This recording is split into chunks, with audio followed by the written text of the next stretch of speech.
मित्रों नमस्कार। आज एक आपके बीच में बात कहने के लिए मैं इस वजह से आना आपके बीच में पड़ा कि हमारे कुरुक्षेत्र के ही पवन पहलवान न जाने इसके भाई और इसके लोगों ने मुझे कितनी धमकियां दी हैं कि ब्राह्मण समाज कहते हुए ये थक नहीं रहा। मुझे ये बता दे कि मैंने किस वीडियो में ब्राह्मण समाज का नाम लिया। जो ब्राह्मण खेती कर रहे हैं, नौकरी कर रहे हैं, हमारे पास ड्राइवरी कर रहे हैं, हमारे पास अनेकों लोग कंपनी में लग रहे और न जाने लोग कितने साथ में जुड़े हुए हैं। ये सारे ब्राह्मण समाज का टेंडर इस कल्ले व्यक्ति ने ले रखा है जो धमकियां दे रहा है कि अंजाम भुगतने पड़ेंगे, मुंह काला करेगा, उसका हम सम्मान करेंगे।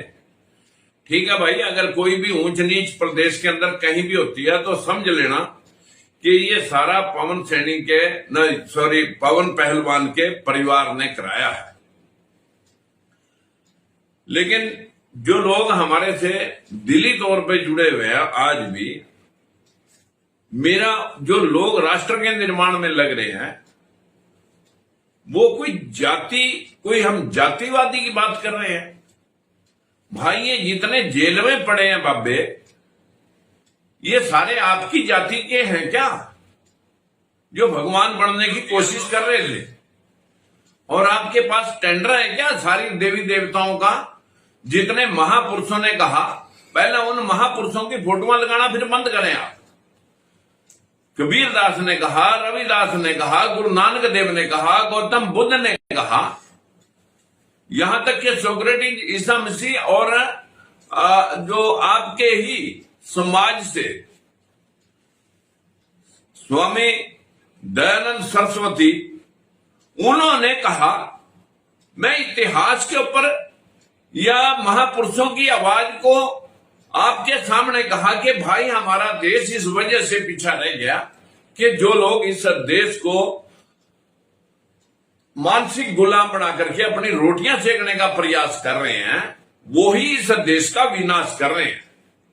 और जो लोग वास्तविक इंसानियत का तकाजा भरते हैं, जिनको लोग नास्तिक कहते हैं, असली आस्तिक वो ही हैं जिनके अंदर कोई हिंदू, मुसलमान, कोई जाति, कोई बरादरी, कोई धर्मी, इस प्रकार की कोई उनके अंदर भेदभाव की उन लोगों ने कोई इस तरह की व्यवस्था नहीं पनपने दी, जितने भी महापुरुष आए। लेकिन जो ये जाति से जोड़ करके पवन पहलवान बोल रहा है, मेरा पवन जी आपको सीधा सीधा एक मैसेज है कि आप प्रवेश शुक्ला के बारे में बोल, जो एक व्यक्ति के मुंह पर पेशाब कर रहा है, बोलना आपको बोलना चाहिए था कि ये हमारी जो नासमझी और हमारी कास्ट को बदनाम कर रहा है, नहीं बोलना आपने। जो अभी एक जगह है गुणा, और गुणा के अंदर और खंडवा के अंदर इसी तरह की और घटनाएं हैं जो पिटाई कर रहे हैं, वीडियो आ रही है और पिटाई करके उसको एक दलित समाज के व्यक्ति को मार दिया जाता है और एक के मुंह के अंदर मैला डाल दिया जाता है। आपने बोला उनके बारे में? दिन और रात इस भेदभाव और अंधविश्वास का शिकार न जाने कितने लोग आज आस्था के नाम पर लुट रहे हैं और हमारा देश का बेड़ा गर्क होने लग रहा है।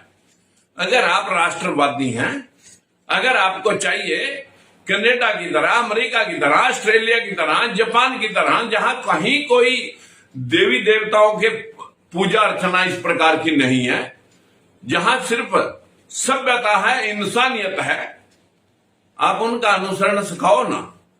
समाज के लोगों को आप धमकी देते हैं कि अगर सैनी समाज राजकुमार सैनी का बाइकाट नहीं करता तो फिर हम बता देंगे कि राजकुमार सैनी के बाइकाट नहीं कर, अगर समाज ने किया तो फिर आना वोट देने के लिए। अरे भाई, हमें तो कहीं एक आध जगह ही वोट टिकट मिलती है, तुम्हारे लोग तो 100-100 जगह लड़ते हैं।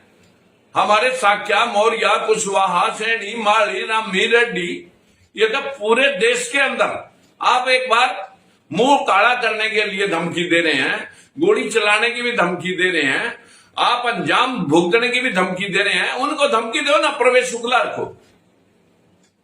आपने बहुत अंधविश्वास फैला लिया, अब और ज्यादा नहीं। और हमारे भी समाज के लोग देखिए, वो रैली जो थी वहां दलित पिछड़े की जरूर थी, लेकिन उस रैली में 50% से ज्यादा सैनी समाज के लोग थे। अगर वो सैनी समाज के लोग थे, राजकुमार सैनी की विचारधारा से ओतप्रोत हैं या समर्थन रखते हैं, तो ये नैब सैनी कौन होता है जो बोलता है सैनी समाज को उससे कोई लेना देना नहीं? पूछो उनसे, तेरे साथ कौन आदमी बैठा था वहां जब आप बकवास कर रहे हैं कि भाई सैनी समाज को इससे कुछ लेना देना नहीं? सैनी समाज की रैली में जाकर के लोग उदम उतारते हैं। एक शब्द उन पे बोलना कि आप वहां क्या लेने गए थे, उन पे तो तेरी कहने की हिम्मत है नहीं भाई। बस आप लोगों को जहां किसी ने थोड़ी सी धमकी दे दी और लीड आपकी निकल गई, और आपके पास तो इतना दम है नहीं कि समाज के हितों के लिए आप, जो कुठाराघात हुआ पड़ा देश के अंदर, सारे हाई कोर्टों में कोई जज नहीं, यूनिवर्सिटियों में वाइस चांसलर प्रोफेसर नहीं, बाहर कोई रेजिमेंट नहीं, बोलना जाएगा वहां पार्लियामेंट में से ड्यूटी लगी हुई है कि हमारे हिस्से कहां है। अगर हम सारे हिंदू थे तो फिर हिस्से के लिए हम कहां पीछे रह गए? कभी बोला आपने? आप टेंडर ले रहे हैं सारे समाज का, सारा समाज वहां खड़ा है, आप करके देखो ना रैली, पता लग जाएगा आपको।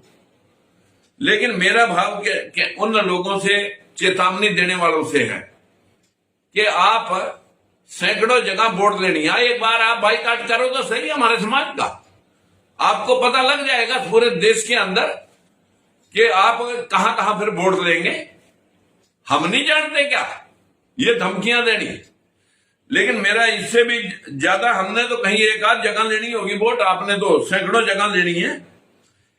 मेरी तो अपने समाज के भाइयों से भी विनती है कि मित्रों, जब हकों के लिए लड़ना होता है, जिन लोगों ने हक मार रखे होते हैं, वो लोग हमेशा जब भी कोई अपने हक की बात करेगा, भेदभाव की बात करेगा, भेदभाव करने वाला या शोषक वर्ग हमेशा उसे दबाने की प्रयास करेगा। जैसे स्वामी प्रसाद मौर्य के खिलाफ मोर्चा खोलना, मुकदमे दायर करने का प्रयास किया, चंद्रशेखर रावण पे गोली चला दी, वामन मेश्राम के पीछे पीछे जो है न सैकड़ों लड़के लाठियां ठेका लगे।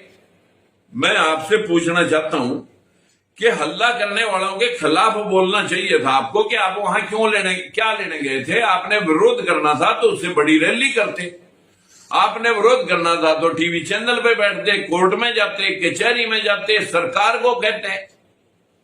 आप तो टकराव बना रहे हैं जानबूझ करके।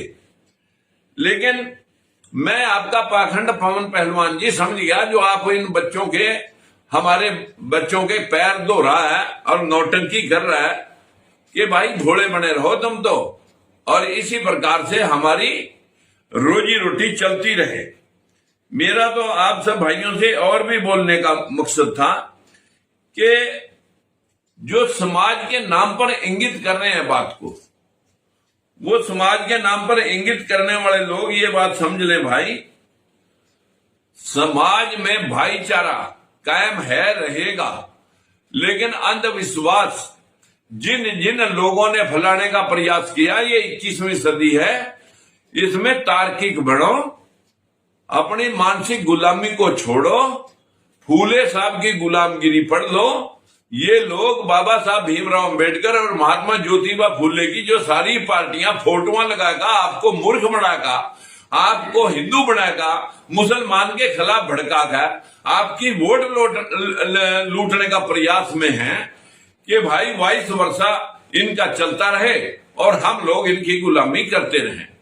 फिर बोलने उन शास्त्रों के ऊपर जिनमें लिख रखा ढोल गवार सुधर पशु नारी सकल ताड़ना के अधिकारी,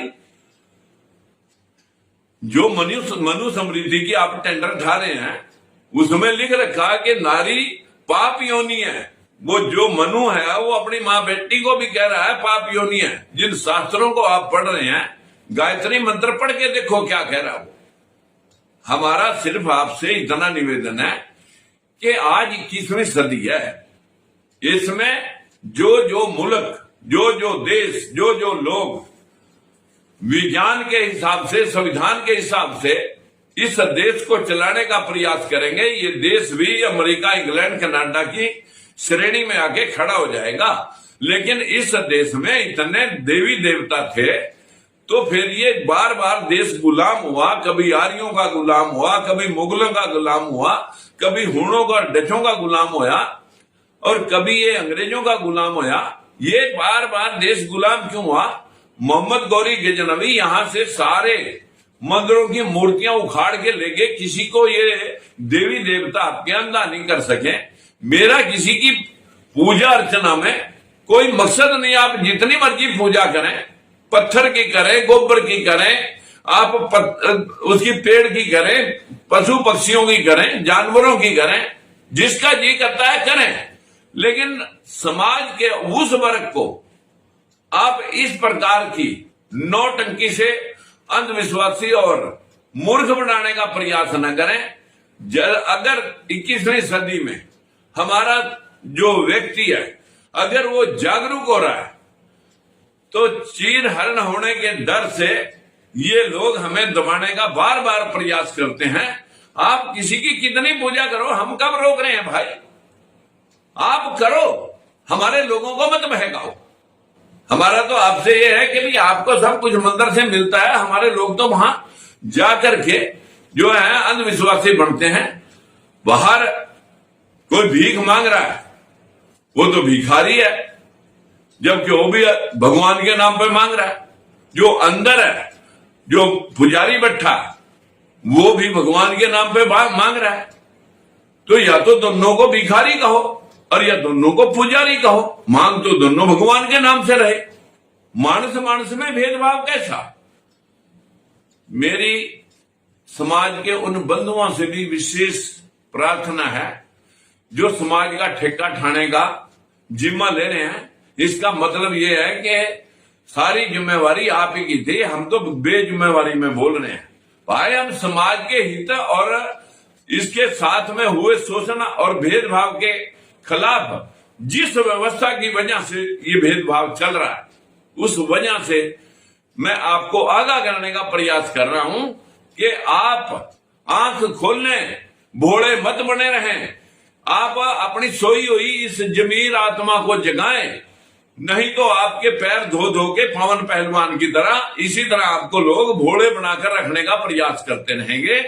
और हमारा किसी जाति विशेष से आज तक ना किसी जाट भाई से और ना किसी ब्राह्मण भाई से हमारा किसी तरह का कोई मैला मस्तक नहीं है। लेकिन जो अंधविश्वास फैलाने का प्रयास कर रहे हैं, वो देश का नाश कर रहे हैं। मेरी उनसे प्रार्थना है कि भाई, रोटियां कमा के खा लो, इन बच्चों को आगे जागरूक होकर आगे बढ़ जाने दो। जैसे जापान विश्व के ऊपर इतनी 70% टेक्नोलॉजी कल जापान ने पैदा की है दुनिया के अंदर, वहां कहीं कोई देवतियां, सरस्वती ज्ञान की देवी नहीं है, लक्ष्मी धन की देवी नहीं है। आप अपने देवियां अपने घर में रखो, आपको सब कुछ ये देवियां दे देंगी। क्या जरूरत है काम करने की? क्या जरूरत है नौकरी या कहीं और कहीं धंधा करने की? फिर तो आप उनको लोगों को उसी लाइन पे लेके जाओ, लेकिन आप अपने लोगों को ले जाओ, हमारे लोगों को मत डराओ।